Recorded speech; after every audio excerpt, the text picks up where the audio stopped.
Hello and welcome. Welcome to another edition of Learning Strategies with no other than Kate Benson, the International Director for Education of the Society of Neurolinguistic Programming. Let's have her on the stream. Hello, Kate. Good to see you. Hello, Jos. Hello, everybody. How Yes, are you? so I'm doing great, but my internet connection might not be doing great because they killed my main line to the internet, and now I'm streaming over my. You look a bit fuzzy. Yes. Well, so- mine wasn't good last time, so maybe it's your turn this time. If mine starts to dip in and out, I've made a decision I'm going to move to the other room. So just let me know if I start freezing again. So far, so good. Good. So welcome, and we're going to state request in the positive. Was this a request in the positive? What a request in the positive? That you are going to move to the other room if you're yes, that's right. I will move to the other room. Should the internet connection go down? Okay. It sounds like we're going to talk about model operators. We might do, yes. You present it like this. Yeah. So the theme which we were sort of focused on, or the title, which I couldn't find what we'd written last time about, was called "Do You Know You're a Hypnotist?" And I've been thinking about this all morning because actually, all of our language is hypnotic. Exactly. In one way or another. And if people have trouble with the word hypnosis, which some people do, because I'm a teacher and we're not allowed to do hypnosis. Yes.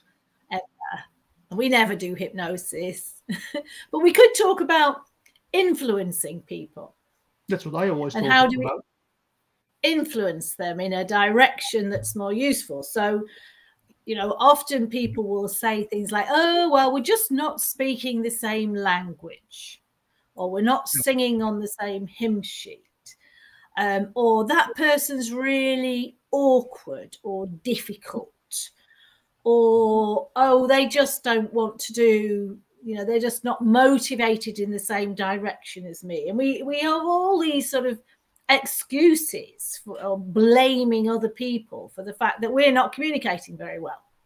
Right. And so what I wanted to do was we talked about this a little bit on an earlier chat when we were talking about words that work. And I just wanted to sort of expand that a bit more and talk about some of the other ways that we influence with our language. So we talked last time about using positive words rather. So, we say, instead of saying to our kids, don't run, right, we say walk.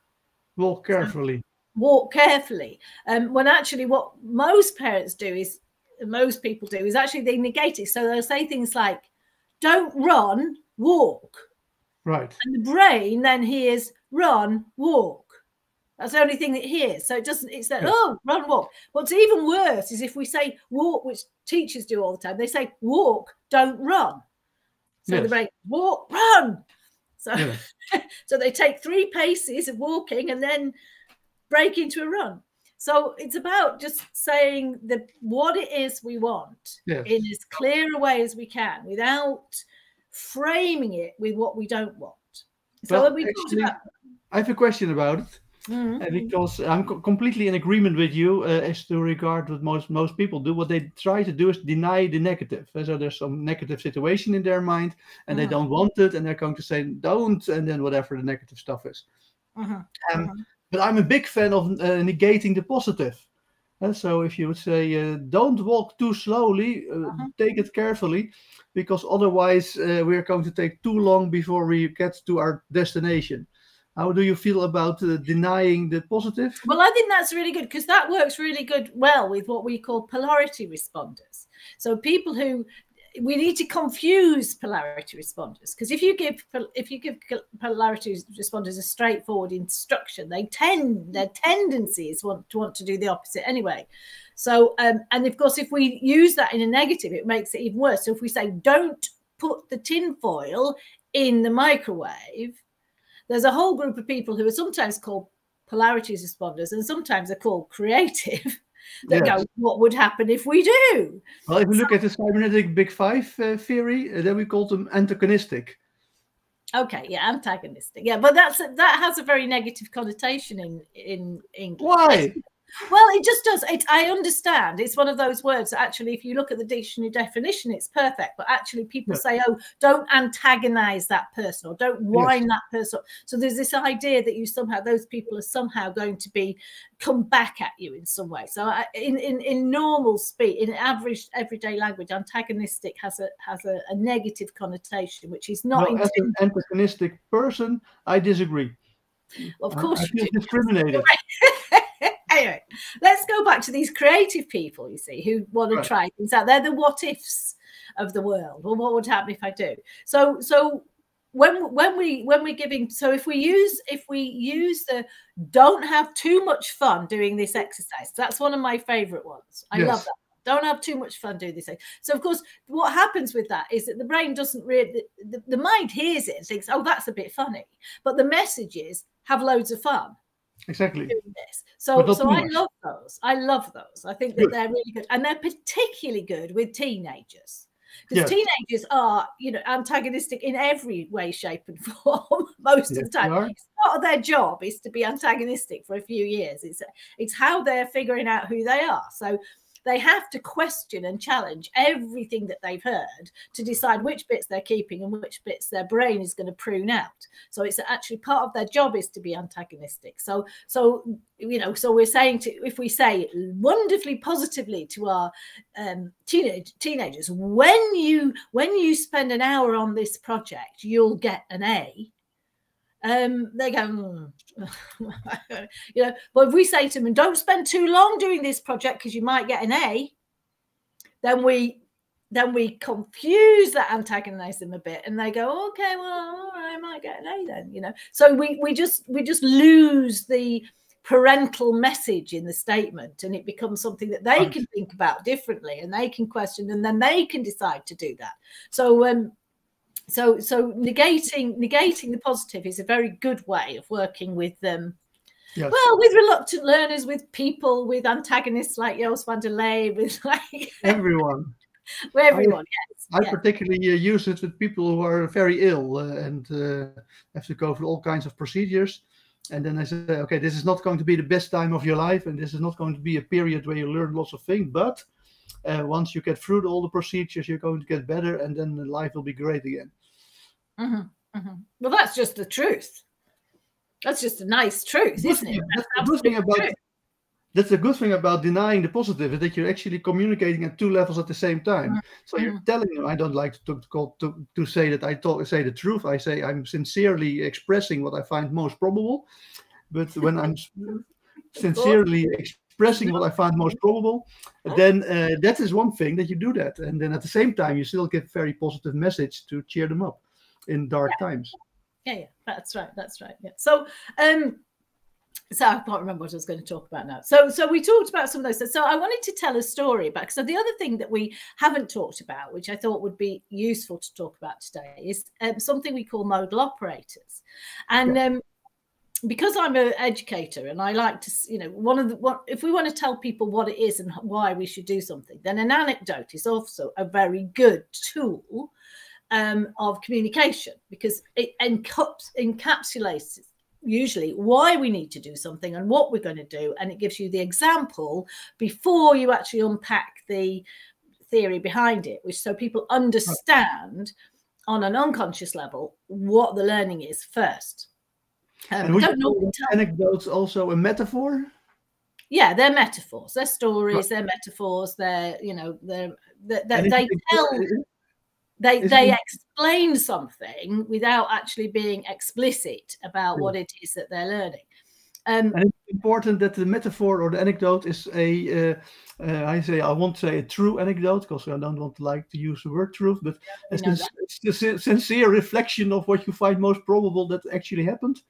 Or I think it's just simpler than that. I just use everything that I've got available to me. So as I'm going through my rather considerable life now, it's just stacked with these examples. of things that have happened to me. You're not. I never make up. Never make up. Never. No, because there's too much richness out there that's all right, I'll put true, grounded in my experience, if you don't want to use the word truth, grounded in my experience, part of what I've had in my life, that there's so much out there. I don't need to make it up. Exactly. And also, I don't know if anybody other NLP people who've done a bit of NLP or any other training will know that there's something when somebody steals somebody else's story, it just never works. There's such incongruence in it. And yes. You and I have heard this all the time. And I've heard people tell Richard Bandler stories as if they were their stories. Yeah. Now, if you want to tell a Richard Bandler story, fine. Tell it as you heard, you know. Exactly. I heard Richard say. Exactly. Because that has another level of power in that actually quoting the quotes pattern of quoting somebody else is another really useful way of influencing people, because yes. There's something about somebody else said it. It bypasses again any of this resistance. A lot of you have to be careful because overcoming resistance in other people for whatever reason they have it. But you have to be careful because Nietzsche said that if you quote others, that will only show the weakness of your own thought. Well, Nietzsche would say that. Yeah. Yes. So I think it's about balance, because you see, if you tell stories that involve your teachers, it does a number of things. As a protagonist, it gives you credibility. It says, I'm studied. And I've learned from other people. So there's always another message in a story. It's what I call the meta message. Yeah, there's a meta message. I've studied. I know what I'm talking about because I spent 25 years doing this with these really important people. So that's, that's again, gives credit to you as an influencer, in terms of influencing your communication. So I just sort of thought it was quite these, you know, it's wheels within the wheels here. We're sort of unpacking some of the processes of our chats here, really. Yes. When we're chatting, these are some of the things that we're doing all the time. And I thought it might be quite useful for some of the listeners to know that actually, you know, it's not just Joost and Kate having a random chat. Actually, there's some method in our madness at times in terms of what we're doing. So I wanted to give an example. One of the most sort of profound examples I've ever come across of the miscommunication caused by modal operators. Yes, maybe explain what modal operators No. I don't want to explain modal operators. My whole point is that we're telling the anecdote before we explain what they are. Okay. So we're not doing mansplaining, Joost, here. We're doing something different. So I go on this training program. I would go to run this training program, and I was booked by a college because to work on to run a team building weekend. Now, whenever somebody books me to go and run a team building weekend, what do you think's going on? Well, you know, you're going to do the program. It means nobody's communicating with each other. That's what team building weekends are about. They're about, oh, we're all falling out. Nobody's getting on. What we need is team building. So it's the positive spin on, we've got a real problem here in this company, in this organization.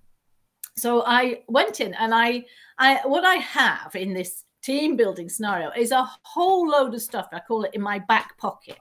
So I don't go in with a particular scheme of work, lesson plan, whatever. I go in with a load of resources, any of which I might use to when I figure out what it is that's going on.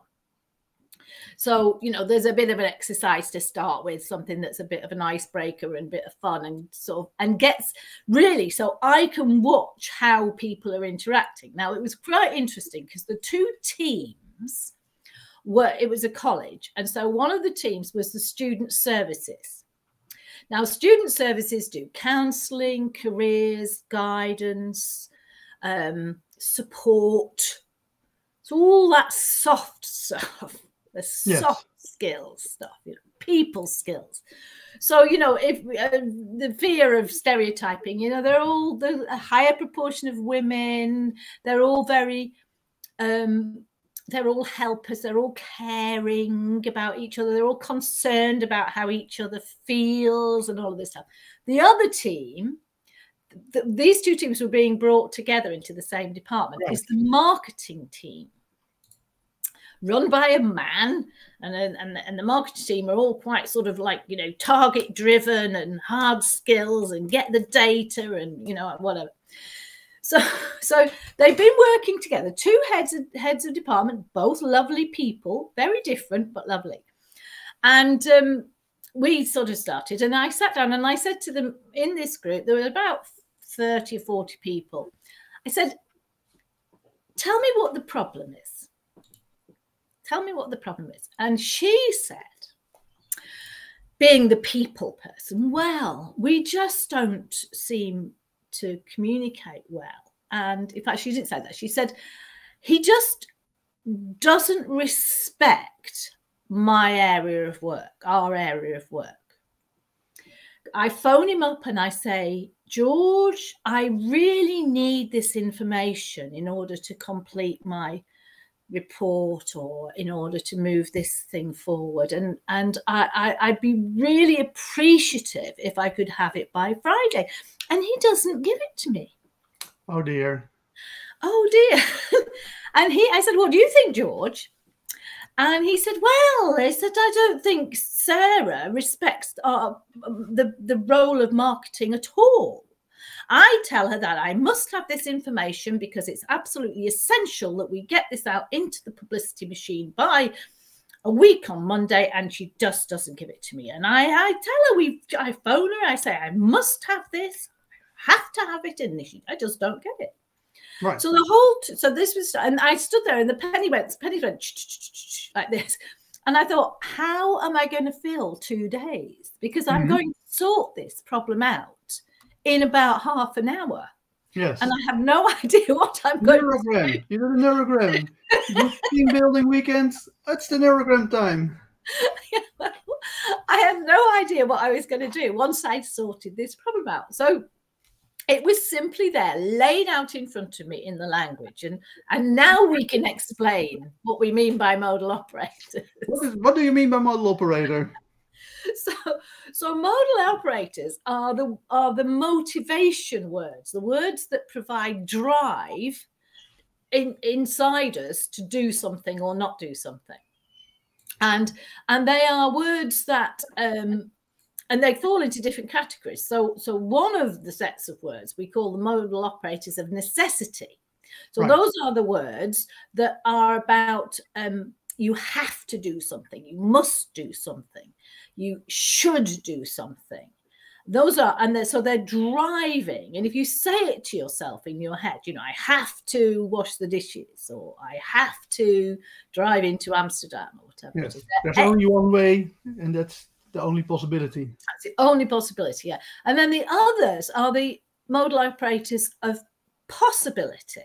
Right. So they are things that I might do, or I'd like to do, or I could do, or I can do. So they have choice in them, and they're possible. I could do this or that. They're choices, they're possibilities. But also within there's another division, which is about being internally and externally referenced. Mm-hmm. So some of those words like have to, must, should are external to you. So the pressure comes from outside of you to do something. But if I say I have to do the dishes. Yeah, but it's have to. It's like the motivation is sort of over your shoulder going, go do the dishes, rather than inside.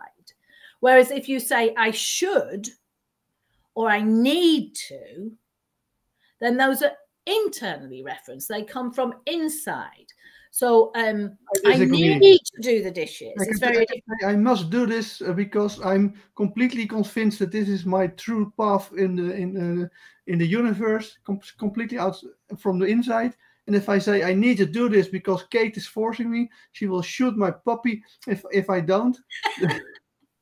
Then it's external. Well, yes, you could say, but we have those. So however you define them, and there's no absolutes in this because it's to do with how it impacts on you personally.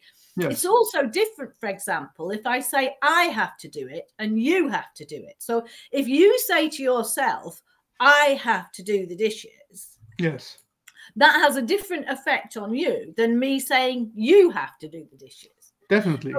So that it's all about how we motivate ourselves. So I'm sitting there with these two people, and he's saying to me, he's almost entirely externally referenced. All the pressure comes from outside, you know, from what the targets are for the college. We have to do this because we must do this and whatever. They're all external. And all of hers are about personal need and satisfaction and gratitude, and whatever. So they just didn't hear the motivation. They didn't get any motivation out of the way they were communicating with each other. So she was not providing him with any motivation whatsoever to do what she wanted. And he wasn't providing her with any motivation whatsoever to do what was wanted. So was there also an issue in the procedure? Because it seemed that he was waiting on her and she was waiting on him. Yeah, well, that was right. But that's, you know, those are organizational stuff. So, I mean, there are always other things you could do. But initially, I just needed all I did was I taught her to ask him in the way that he wanted to be asked. Right. And taught him to ask her in the way she wanted to be asked. And that took about 5 minutes. And they both got that. And I said, write it down and remind, you know, put it by your telephone so that next time you're calling each other, you remember to do it. And that was it. The problem was solved. A whole team building weekend. Yes. We had a great time, I have to say. We did all sorts of wonderful stuff. But none of it was completely necessary. And I got paid 2 days to play, really. My easy solution would have been, hey, you are saying you're talking about needs, and he is talking about must. Need and must is not the same word. Can we come up with the same word? It's as simple as you can say, okay, to the HR lady, you have to tell him that he must send you stuff, and that he was going to tell her that he needed to have information. That's exactly what I did. That's what I did. I said to him, you say to her, you say, I need this information by Friday. And you say to him, I have to have this by Friday, and your problem is solved. That's all they needed to do. 2 sentences. And they just had to learn. And of course, we did a bit about why that worked, because, you know, they like to know why that would work rather than just being manipulated. And even though I was telling them what the other person was going to do in order to influence them and manipulate them, they were quite happy with being manipulated in that way because it fitted with what they liked. Well, I've been training now for something like more than 15 years in people how to manipulate each other. I have never ever encountered someone who complained if they were being manipulated for the better. No, absolutely not. Absolutely not. No. So those are what sort of modal operators are. So I've put a slide together so people can test this out for themselves. Yes. Have you got my slide? Did you? Yes. Do you want slide 4? Slide 4. I wonder what. Well, I don't know. What I said this morning. Yes, but you sent 4 slides. Oh, I didn't mean to. I meant the last one. I thought I deleted all the others. Just the new one on the bottom. Yes, that's what I thought. That's the one, yeah. Sorry, I thought I deleted all the others. I must have deleted them off my file and sent you the other one. Technology works perfect. So this works with anything. It doesn't matter what it is. What's quite good is that it's something neutral. So all people need to do to see how this works is to sort of just imagine. It doesn't have to be take Monday off. It could be do the ironing. It could be walk the dog. It could be cycling in the Netherlands. Cycling, yeah, it could be cycling. It could be anything you like. But it's what you say the sentence to yourself, because remember, it's going to be different if you say it inside and outside, and then score yourself on a 1 to 10 as to how likely you are. You see, you like this, Jos, because this is about probability. How likely you are to do it. So the first one is you say, I wish I could take Monday off, and score yourself. How likely are you to take Monday off if you say, I wish I could take Monday off? So for me, it's pretty low, that. It's probably a 3. Right. I wish I could take off Monday. I don't know if I wish it, then I would do it. So I think that it was. Okay, so it would be what for you then? I don't know, a 7. 7. Okay, so I'm going to score. This is a competition. I'm going to do this Jost and Kate. So okay, and other people can join in. You can join in and give us your scores as we go along. So if you say to yourself, "I'd like to take Monday off," that would be an 8. that'd be an 8. Yeah, it would be a 4 for me. I'm still not. No, actually, I'm going to say it'd be a 5. I need to take Monday off. That would be a 10. It'd be a 10. You're much more decisive than me, see. I'd go. Yeah, if I need to take off, I'm going to take off. Yeah. I'd probably put that as a 9. Yeah, I'd probably put that would be a 10 for me as well. I think I have to take Monday off. Again, it depends. If you were saying to me, "Joost, you work too much, you have to take Monday off," I would say, yeah. So then I would not do it. No. This is if you say it to yourself. Remember, it's different. So if I come to the conclusion that I'm at the end of my energy and I have to take Monday off, I take Monday off. Yeah. Another 10. Another 10. I'm probably going to give it a 9 at that because I might find a very good excuse to not have to take it off. Because I don't like have to. Oh, here we are. Generally goes from 1 to 10 as we go. What? Oh, okay. That's what Janes are. They move in that direction. So I must take Monday off. Another 10. Yeah, that's, you see, I must take Monday off is more motivating to me than I need to or have to. So that okay, yeah, maybe it's lost in translation because in the Netherlands we only have we must. Right. Okay. So you haven't got I have to or need to. Well, I need to. I need to would be like it's pretty close to I wish. Okay. I think. Oh, really? But you could say something like, but it is really nobody speaks like that, and it would be like it is in my needs that I take Monday off. Something would be. If I change that, Joost, and said, "Here's a medicine." Yes. Here's a medicine, and you say to yourself, "I need to take this medicine to make me better." What's the difference between saying I need to take this medicine to make me better and I have to take this medicine? There's no difference. Well, there's a significant. Yeah, there's significant. So basically, it will all boil down. I must take it. Okay. So and for actually, me, if you would ask me to translate the English, then you have to say, "Joost, what's the difference between I have to take it and I must take it?" I would say, "I have no clue." No clue. I have really no clue. No. Maybe you can explain it.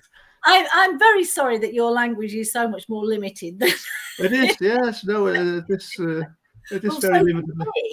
So I need to take this medicine is much more powerful than I have to, because I go to the doctors and the doctor gives me the medicine and says I have to take it.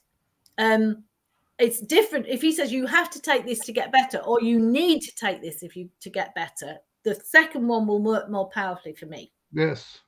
What's Jane saying here? Energy of assertiveness is attached with less or more degree depending on the statement. Oh, that's very profound, Jane. Keep on coming, Jane. We are very interested in. We like your input. Yeah. So then so we've got an issue in Dutch between need, have, and must. Okay, which are all slightly different. So what about I should take Monday off? That we have, and then that is like a 1. That's right down the bottom of the scale. Yes, I never do what I should do. Yeah, well, I'm afraid mine's about a 1 as well. I don't know what I should do either. Is there a difference between should do and ought to do in Dutch? No. Well, yes, there is a difference because ought to do is just another variation of must do. All right, okay. Right, so it goes back up to that one. We have should and must. See, should has, in my interpretation in the English language, should has an external drive to it. It's something that somebody's telling me, you should clean your teeth, whatever.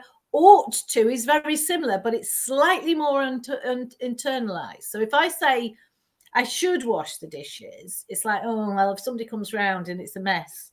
But if I say I ought to wash the dishes, it's like if I'm a good housewife and I'm a good housekeeper, then really having a nice clean kitchen is important to me. So I ought to. So one is slightly more internal than the other for me. But as I said, they ought to is more than should. Ought to in what way? Is it more motivating for you, Jane? Is that what you're saying? Jane is saying that ought is more than should. So I'm presuming she means more motivated than. Even though we have not the subtlety of the English language, I think I'm quite happy with it because it makes life much more easier. There are the things that you must do. That is what you should do. That is just so much easier. But it's so German, you see. I remember this, and I'm sure he wouldn't mind me telling this story. I remember when Uwe Bomm first came to assist on the seminars. Right. And I used to say to him, could you just go and gently round everybody up and bring them back into the room after the tea break? Or I'd say, Uwe, can you just go in and gently move people back into the room? And he used to go to the other side of the room and stand there and say, okay, you must all go back into the room now. And I go, like, no, that's not. And I remember teaching him to say, could you begin to move into the room, or it would be really nice if you would move towards it. It's time to start now, so can you begin to? So we used to play this game of using all these soft I think German is worse than Dutch, but Dutch is more like German than like English. Yes, and I think you use Dutch very much like a German, I think. This is weird criticism that I hear for the first time in my life. I'm not sure whether I like it, but I'm going to think about it. Well, it's this or is this, Well, the good, yes. Oh, well, this is that. You're wrong or you're not. That is how life is constructed. There's nothing to do with language. But the good thing about it is that your language reflects your life structure. Girls. Definitely. The good thing is that if you are able to speak English, German, and Dutch, is that you then can do great stuff, because some of the German words sound very much like the Dutch words, but have a completely different meaning. And the best one is actually the German and Dutch translation of training. I've learned this from Wittgenstein. He writes a lot about training, and I had the scientific edition because I was studying it at university, and it had on one page the English, because he was in Cambridge, so he wrote in English and in German at the same time, and so you can actually check. And I was reading, I was going, oh, he talks a lot about training. I do a lot of training. Let's see what's in the German. In German it says abrichten. So we have a Dutch word which is called africhten, and that's basically what you do with dogs. So we talked about it last week about the positive rewards and stuff like that.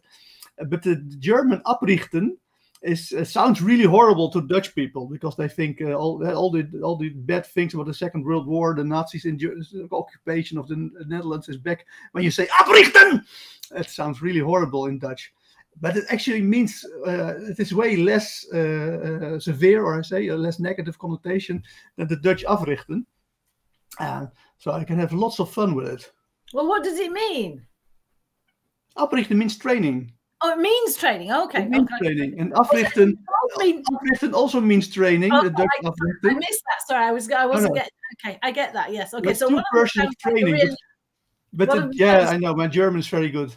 But so the German abrichten is much closer to the English training, whereas the Dutch africhten, which sounds almost the same, is very much away from it, and is much more like forcing people to behave through force. Right. So it sounds like it's the other way around, but it's not. Yes, I see. exactly. Quite interestingly, I have Teddy with me talking about dog training. He's sitting at my feet today. When you said Britain like that, he sat up and his ears were like this. So I think my dog understands German. He's a German Shepherd, right? No, he's a golden retriever. Another name says, fascinating, the subtle difference between modal operators. Lots of food for thought and listening. Well, welcome. You're welcome, and good to hear. If you have other remarks, please let us know. We're more than happy to discuss them. So we've got And some more Jane here. reacts. Oh, Jane reacts. Yes, it's fun to exploring these issueful, to be aware, more purposeful communication, etc. Good to hear, Jane, that you're enjoying yourself as well. Continue, Kate. Excellent. Well, we've just got some others because those. Where do we get up to? We got up to should. Oh, can. We decided it was a 1. You decided it was a 1. Should. Yeah, I can take Monday off. That's like a 2. It's a 2. Yeah. Yeah, I can, but I won't do it. Fuck it. Mine's a bit more. Ooh, you see, that starts to make me thinking, oh, what could I do instead? I can take Monday, but some would say to me, oh, my diary's quite free, so I've got a choice here. Yes. I haven't got, so and then that starts me really. Oh, what else could I do? So actually, it's quite motivating me. I'm going to give that one a 5. Okay. Well, for me, it's like saying I can take Monday off. It's like, but what would be better than work?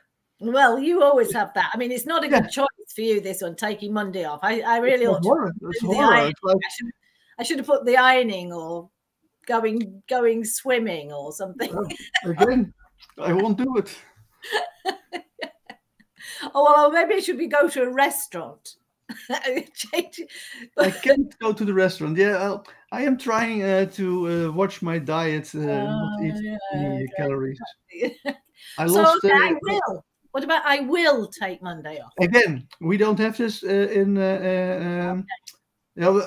Dutch. It will be more like I shall take off Monday. Okay, so I will or I shall. What would I shall be then? Well, I will. We use it, but then it becomes I must. It's another I must. It's more like going to be I'm going to take off Monday. I will and yeah. Well, for me, in both cases, if I say I will do it, I will do it, and if I'm going to do it, I'm going to do it, and if I shall do it, I also shall do it. Yeah. So for me, there's no. For me, will is internal again. So it's coming from me. It's I will. What my will is. Right. So it's something that I'm making a choice about, and it's got quite a powerful choice in it. So it's from inside. It's not to do with something going on outside, and it's going to happen. So if I say I will take Monday off, it's a definite 10. Yeah, for me too, a 10. And so is I'm going to take Monday off. Exactly. Yeah, also 10. Is that a 10 for you? Yeah. And I'm taking Monday off. Another 10. Okay. So the thing about those last two, just to sort of explore for people, the other thing that happens with those is they move from being in the future to being in the present. So when we say, I wish, I'd like to, I can, I must, I should, they're all about Monday coming. They're all about somewhere, in the future.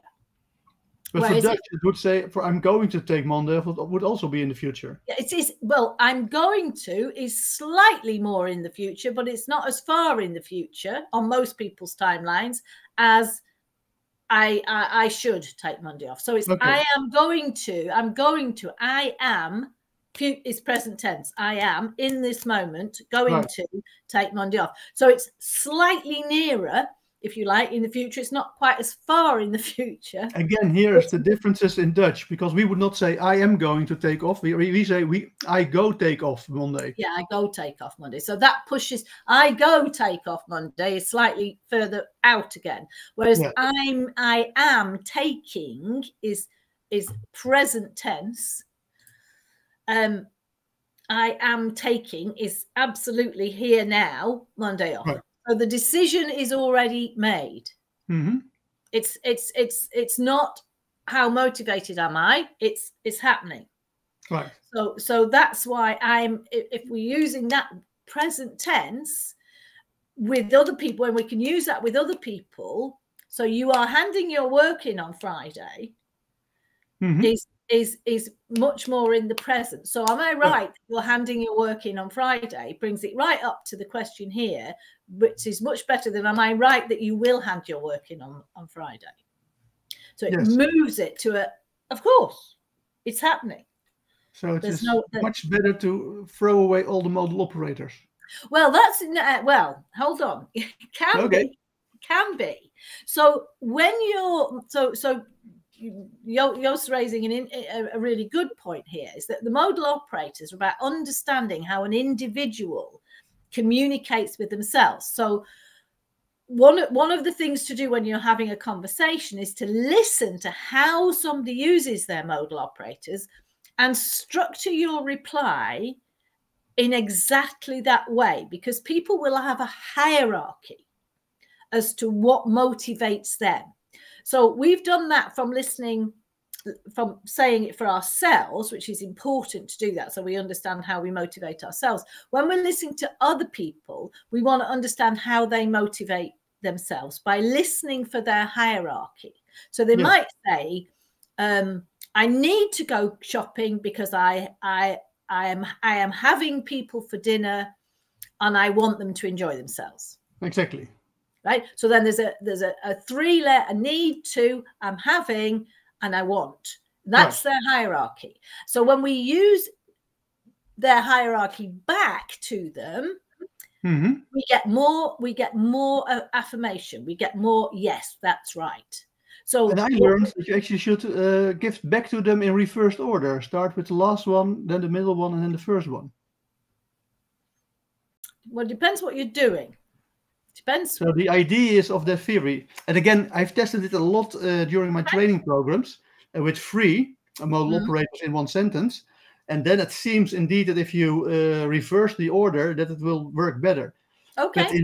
But outside of the training room, I never heard people use 3 modal operators. Might be Dutch language, but so I think if you just stick with one, if they're talking a lot about I must, then it's handy to also talk about must.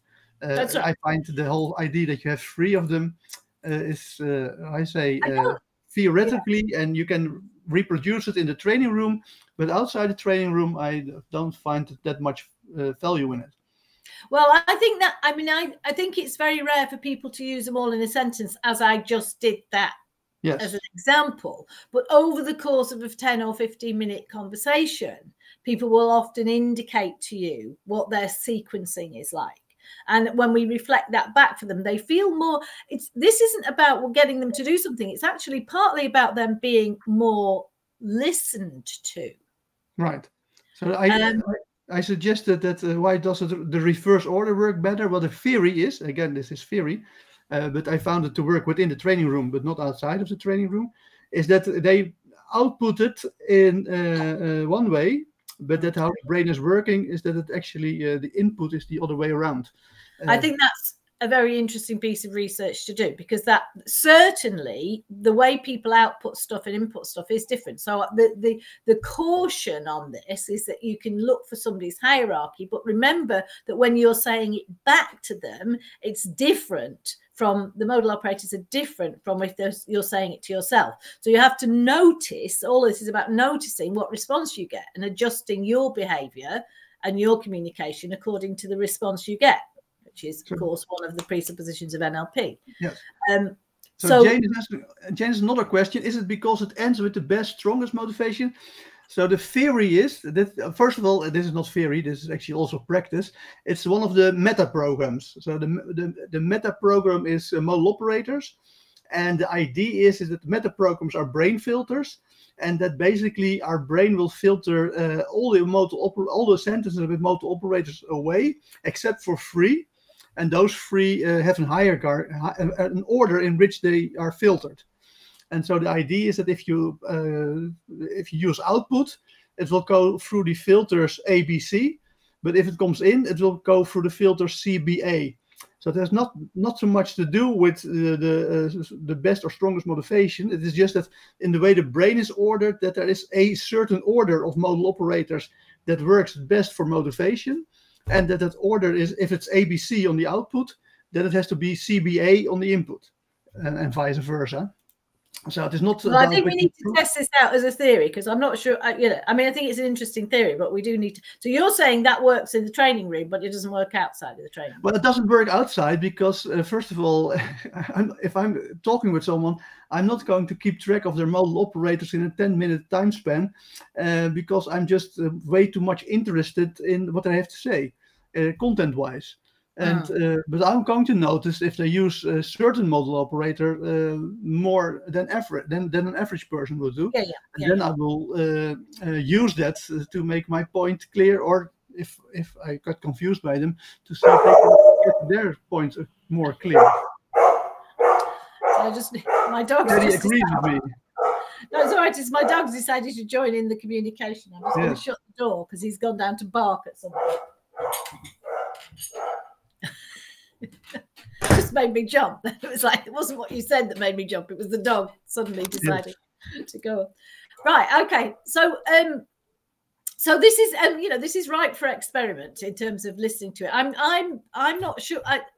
I get the point about input and output and input, but I'm not necessarily sure that reversing it is the right way to get the input in. I get the theory, but I want to test that one out. So I'm going to test that one out.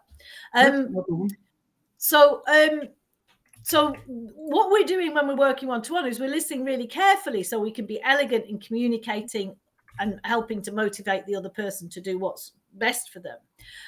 But as you mentioned, when we're working with a bigger group, when we're working with a group of people, you're sitting there with, 20 or 30 people, all of whom have got a different sequence, a different hierarchy, different ways of motivating, as we've just seen between just you and I in our little experiment, you and I. Exactly. Oh dear. So Kate seems to be frozen. She's going to unfreeze in a moment. And hopefully, or my phone connection is going to die. Jane is saying, great, thanks Joost, curious about that for certain. Good, we'll try it out. You can, Kate even dropped completely. She's probably lost her internet connection. So we'll wait and see whether she gets her connection back. So you can try it out. See if you can hear in a time span of 10-15 minutes which model operators people use. See if you can find an order in it, and then try it out to see if which order gets them moving in the strongest way. There's another experiment that you can do. This one has more to do with, I can change it like this, with if you listen to persons, model operators, and you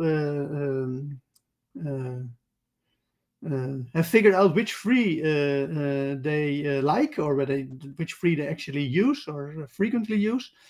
Then if you try the other ones, the ones that they don't use or the ones that they use very infrequently, you can actually experiment and see that they do not react to it.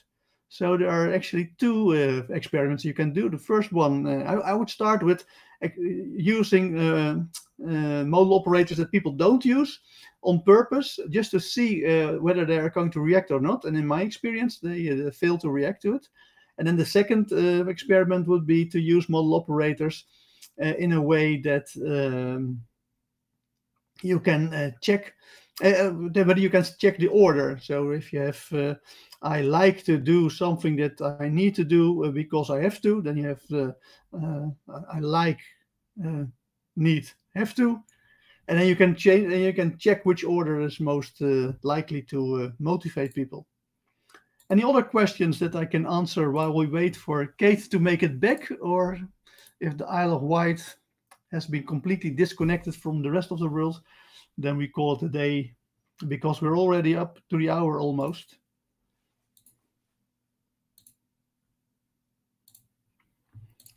Any more questions about model operators?